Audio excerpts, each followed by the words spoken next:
If you have ever felt like rest isn't an option, it's not your fault. But understanding this mechanism is the first step to breaking out of it. Hey, friend, welcome back to the Art of Managing Your Brain podcast. I'm Dr. Charlie Hornes, and today we're exposing the toxic trap of overachievement.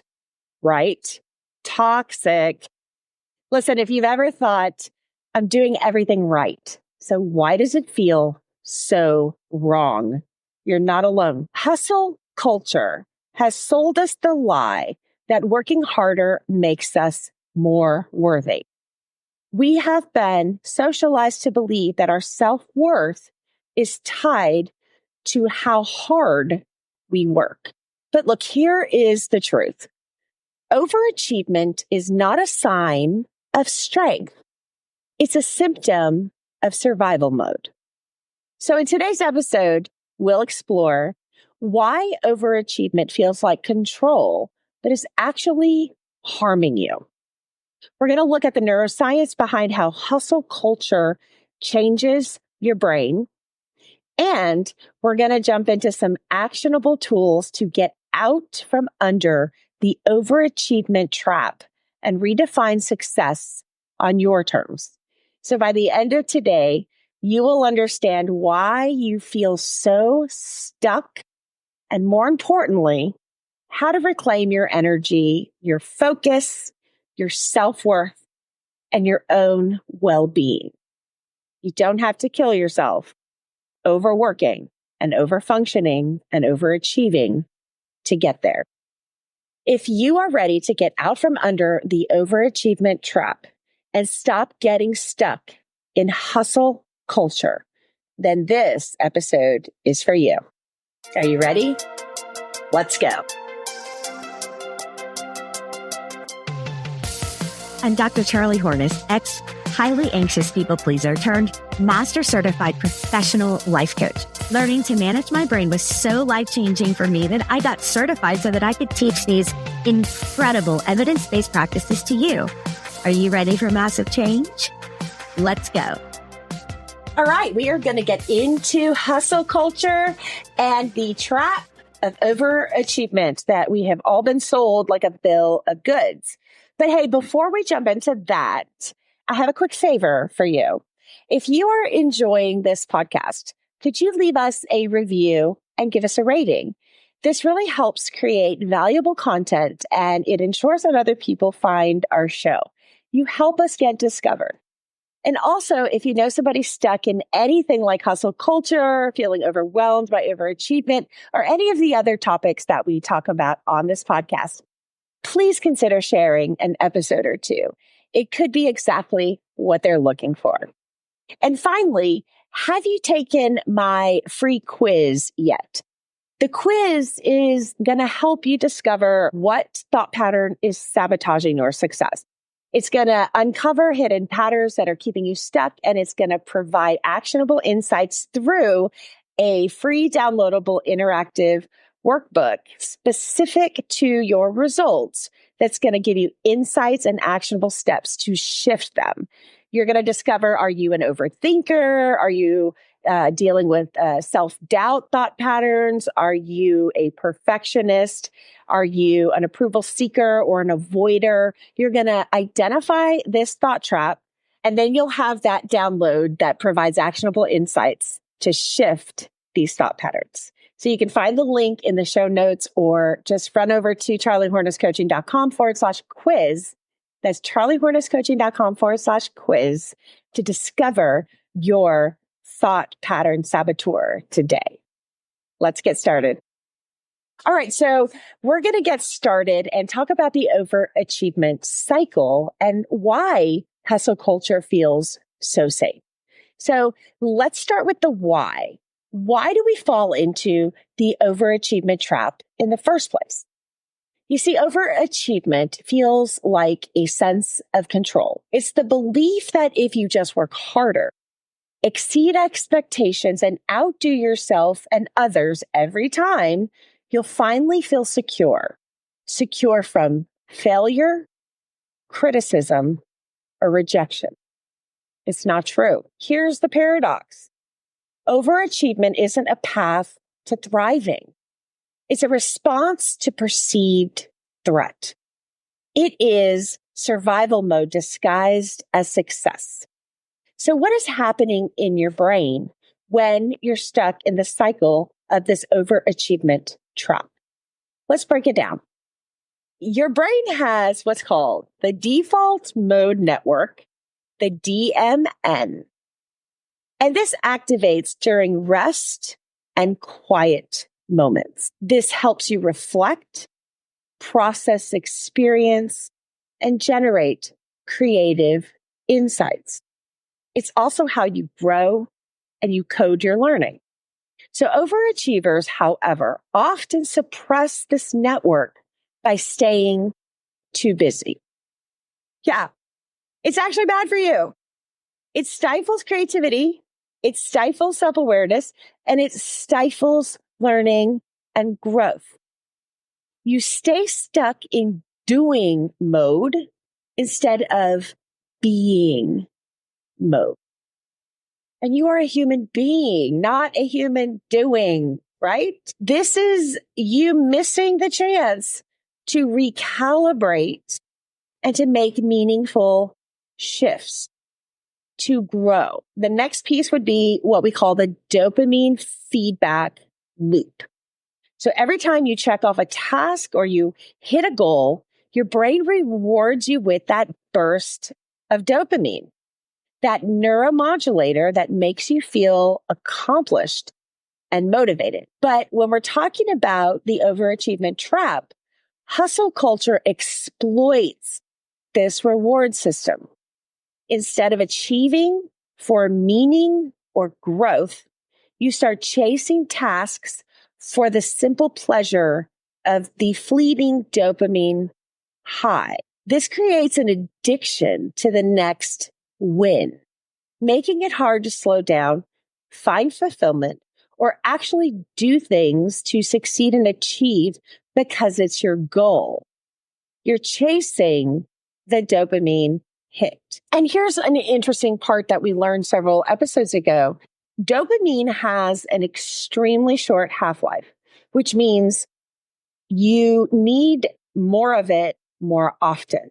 And you can create a level of tolerance to it. So you end up chasing the neuromodulator, the neurochemical in your body that is automatically released in a way that is very mirroring of drug addiction or alcoholism, because you need more and more and more of it because you're building tolerance and it has such a short lifespan in your system that you begin chasing it. That's not why you want to make achievements. That's not why you want to succeed, to chase a high. You want to do this strategically and intentionally. So there's no point in wasting all of this time just because you need a dopamine hit for all of these extra tasks you're giving yourself. Then we always go back to that amygdala. So for this piece, the amygdala is in overactivation mode.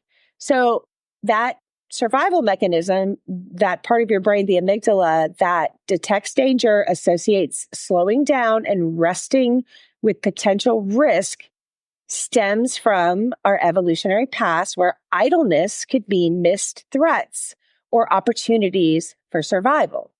So in today's world, this mechanism gets hijacked by hustle culture. Your amygdala floods your body with stress signals like, if I stop, I'll fall behind, keeping you trapped in overachievement and anxiety and stress and feelings of not being good enough and self-doubt and constantly having to go, rather than use that restorative time of rest and creativity. And finally, we talk about the cortisol and stress habit loop. So this chronic overachievement, it floods your system with that nasty neurochemical cortisol. It's the stress hormone that is released when your body feels like it is in major danger. At first, this can feel like energy, but over time, dysregulates your nervous system, leading you to that last stage of burnout. It reduces your immunity, which affects you physically, your health, and it creates emotional instability, emotional dysregulation of your own emotional life. If you have ever felt like rest isn't an option, it's not your fault.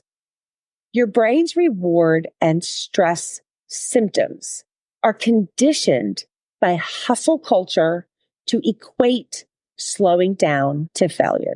But understanding this mechanism is the first step to breaking out of it. All right, let's do a quick overview of what we just talked about. So why overachievement or hustle culture feels safe. We talked about the DMN suppression, that loss of creativity and time for reflection. We talked about the dopamine feedback, this fleeting high of accomplishment that we begin to chase. We also addressed amygdala overactivation. This is the fear of slowing down. We believe something bad will happen. And we also talked about the cortisol habit loop, chronic stress masked as energy. This isn't a failure of willpower. It's biology. Your brain is wired to prioritize short-term safety over long-term well-being. But understanding this is only the first step to eliminating this terrible cycle. I've got a place now where I can put everybody's resources in one storefront. What's really cool is when you use the what we call affiliate links, and I'm now becoming an affiliate for a whole bunch of different things. It's all on my website at charliehornesscoaching.com, and it's on the bonus resources page. What happens is when you purchase something off of that, a portion of it goes back to the show. And so what you're doing basically when you buy from there is you're supporting the show at no additional cost to you, which is kind of like the coolest thing ever. It's going to help us continue to create content for you and bring on incredible guests that are, they blow my mind. So I'm hoping they will blow your mind too, whether it's metaphysics and psychology and theology or high fantasy romance. You're going to find your next favorite read right there. Let's go. Now that we've explored the brain's role in overachievement, let's look at how hustle culture rewires these symptoms to keep us stuck. Overachievement doesn't just drain your energy. It literally changes your brain chemistry. Here's how. Prefrontal cortex suppression. This part of your brain governs decision-making and focus. It's one of the two main parts of our brain that we discuss on this show, the prefrontal cortex and the amygdala, the thinking brain and the survival mechanism. Chronic stress suppresses the functioning of your prefrontal cortex, making it harder to think clearly and to prioritize, which has a huge impact on overachieving. Second is hippocampal shrinkage. So prolonged stress literally shrinks your hippocampus. And the hippocampus is an important part of your brain because it's what helps with memory and learning. This is why you feel forgetful or scatterbrained when you're overwhelmed. The third piece is the insular cortex overactivation. This area processes internal bodily states. In overachievers, it becomes hyperactive, making you more sensitive to physical stress sensations like a racing heart or tight chest, reinforcing the need to do more. Rest doesn't just restore energy. Rest recalibrates your brain. When you rest, your prefrontal cortex comes back online. Your thinking brain comes back online, taking back power from your survival mechanism. Your hippocampus begins to repair, and your stress hormones reset. Skipping rest is like driving a car without brakes. It's not sustainable. Okay, so here are the three parts of how hustle culture changes your brain. The first part is the prefrontal cortex, impaired decision-making. The second is the hippocampus, your memory struggles. And the third is the insular cortex, heightened stress sensitivity. Now we're going to explore how to get out of these cycles. So how do we get out? Reclaim your time and your energy. And here's the good news. You don't have to live in this overachievement trap cycle of nonsense. Here are 3 steps to start getting out of the cycle now. As always, we love to start with awareness because awareness is an intentional action. And once we are aware, we can begin to reframe. So in this particular topic, reframing rest as productivity is important rather than feeling like we're not getting it all done. You see, with thought work, we can replace rest is lazy with a true and believable thought our brain will buy, like rest is the fuel my brain needs to perform or to reset or to grow or to think or to be creative. Just remember, your brain consolidates information during restful times. Skipping rest actually reduces your productivity. Something you can do is create what I would call a boundary blueprint. So you would identify your top 3 priorities for each day and decide in advance what you will not do. For example, maybe you will not check your emails after 7.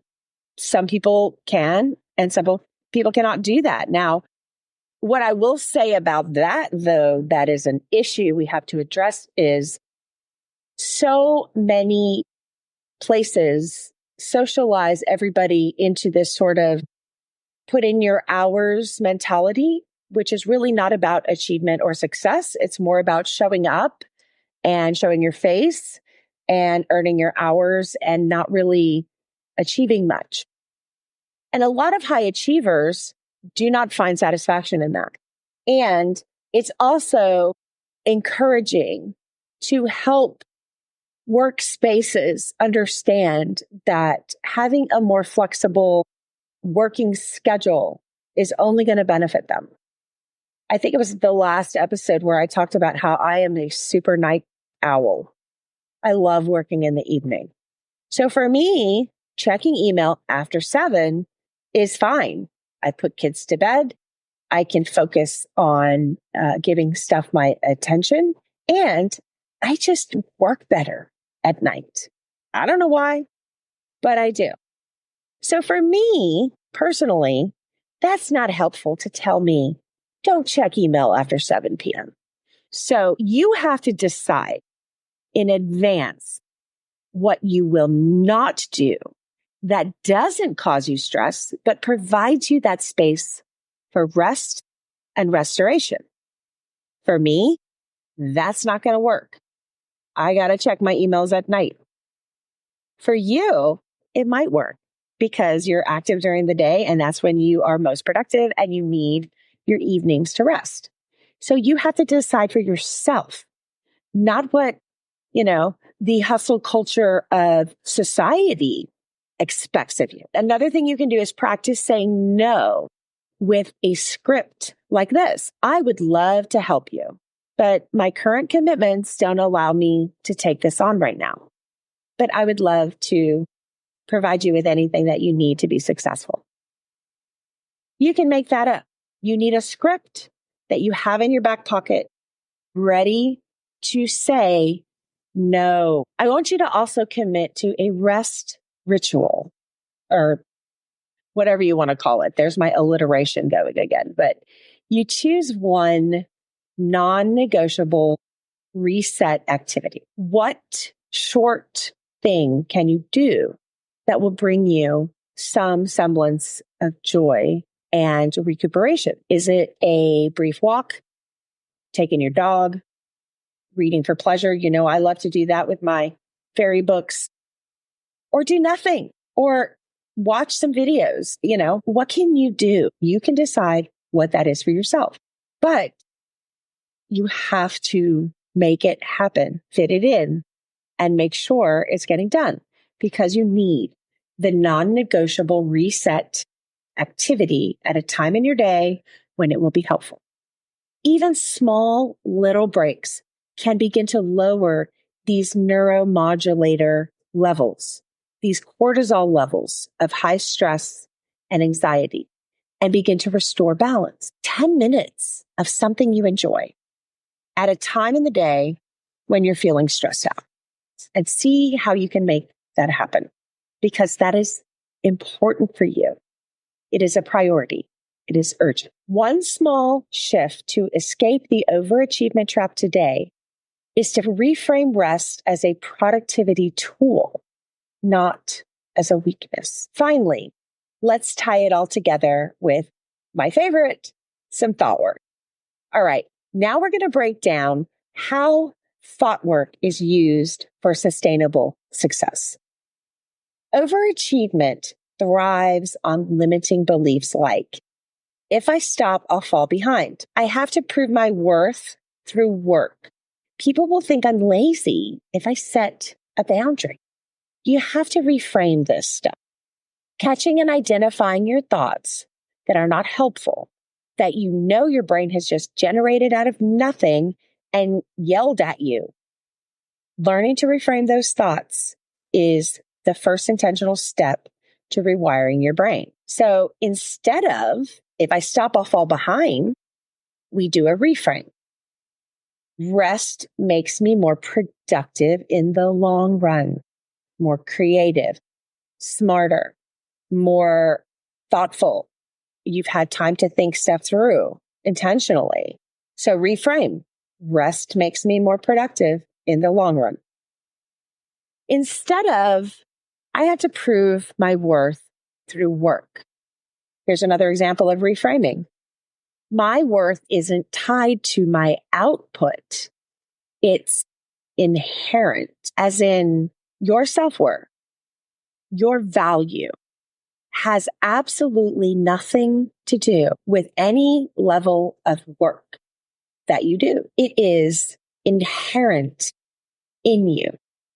It is already in you, and there's nothing you can do to earn it or lose it. It just is.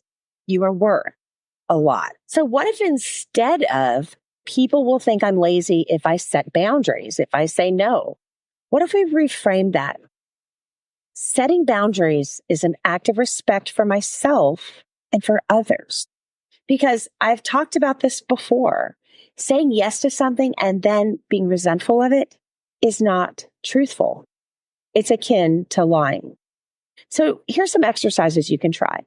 Take 5 minutes today to identify one belief that keeps you stuck in this cycle of overachievement, this hustle culture that puts way too much pressure on you. Write it down. What is a belief that is keeping you stuck in this cycle? Is it, if I say no, they'll think I'm lazy? If I don't work an extra hour, like, Bob, the neighbor who has a wife at home and doesn't have to worry about the second shift of 4 extra hours of domestic labor, then you have to put yourself in a situation that is untenable. Is that a thought that you might have? Write down whatever the thought is that is trapping you in the cycle of overachievement. Then write the reframe that feels true, empowering, and believable, something your brain will buy. And then revisit this daily to shift your mindset. Remember, every time you have that thought, you can at any time reframe it, change it, and ultimately run it through the model so that you end up with a fully different result. All right, let's wrap up with key takeaways of your challenge for the week. Overachievement is not a badge of honor. It's a survival strategy that no longer serves you because it's outdated, it's antiquated, and it's from primitive times. We don't need it. Overachievement does not equate to our levels of value and self-worth. Those things are fully inherent in who you are. So this week, I am challenging you to commit to one rest ritual. Think about what will reset, recalibrate, rejuvenate, and renew you so that you can be more creative, so that you can be more rested, so that you can be coding the things that you have learned throughout the day in these moments of rest, so that you are really remembering them. Notice how you feel when you prioritize yourself, not just your to-do list. And then I want you to set one clear boundary without the fear of what somebody's going to think. If you let them know you do not have the capacity to do additional things. And notice how it feels once you shake off the fear and you've reframed your thoughts, because you're going to have your brain's going to spit out thoughts at you that it doesn't like you doing these things because it's afraid you're going to get tossed out of the tribe. But once you move past that and you say, thanks, brain, I see that you're trying to save me. I think that you're doing a great job, but I don't need you on this one. Thank you. This is not a bus about to run me over. This is me saying no to whatever frivolous thing you're being asked to do. And once you shake off the fear, notice how it feels inside of you to prioritize yourself, not your to-do list. All right. Good luck with your homework for the week. Give all of these exercises a try, anything that resonates with you, or, use that rest time to come up with some creative ideas for how you can get yourself out of the overachievement trap and say no to hustle culture. As always, if this episode resonated with you, please share it with somebody who needs to hear it. And don't forget to like, subscribe, comment, share, follow all the social media things that help us get the word out. And if you haven't taken that free Thought Saboteur quiz, run over to charliehornisscoaching.com/quiz to uncover the patterns of thoughts that are keeping you stuck, to discover, are you a self-doubter, a perfectionist, an avoider? And then based on your results, you will get a tailored, downloadable, interactive guide to help you address those issues. So thank you so much for listening to today's episode. And remember, you, my friend, are so much more than your to-do list. All right. I'll see you next week. Bye-bye.